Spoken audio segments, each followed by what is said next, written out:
साल हो गए मेरा मंगल के दिन दर्स होता था।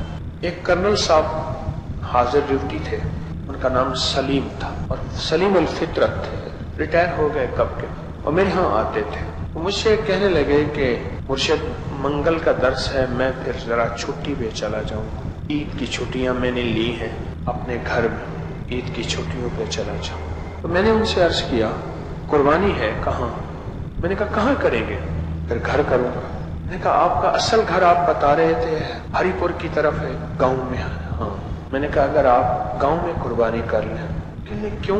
मैं कहा गांव में गरीब होंगे, गोश्त बांटना आसान होगा। जिस अफसरान की सोसाइटी में आप रहते हैं सारे कर रहे होंगे, कोई लेने वाला नहीं होगा, सारे ही देने वाले होंगे, और अगर देना भी पड़ेगा तो पूरी रान देनी पड़ेगी, फिर जाके नाक रहेगा।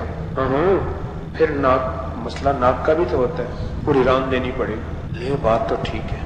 मैंने उन्हें तरगीब दी, मैंने कहा आप चले जाएं और वहां जाके कुर्बानी करें गांव में। उन्होंने गांव में जाके कुर्बानी की और लोगों को गोश्त बांटा। कहने लगा आपने मेरी पहली कुर्बानी है जो बेहतरीन कराई है और मुझे एक सुकून मिला है। फिर खुद कहने लगे मेरी बीवी की तबीयत खराब रहती थी, बहुत इलाज मुआवजा, कई हफ्ते बाज़ौकात अस्पताल में दाखिल भी रहती थी। मेरी बीवी ने एक ख्वाब देखा, वो वहीं गांव में थी मेरे साथ ही, और ख्वाब ये देखा कुछ लोग आए हैं, उन्होंने उसको एक पूड़ी दी है और उसने पूड़ी पी है और पूड़ी पीते ही उसको कै आ गई है और उस कै के अंदर से बिच्छू निकले हैं, कीड़े निकले हैं, मेंढक निकले हैं, कोई और मखलूक है। ऐसे उसने एकदम रेंगना शुरू कर दी, चलने फिरने वाली मखलूक। और वो माइया कहने लगी बस यही तेरे अंदर बीमारी थी, तकलीफ थी, यही थे। तो उसने पूछा ये क्यों निकले हैं?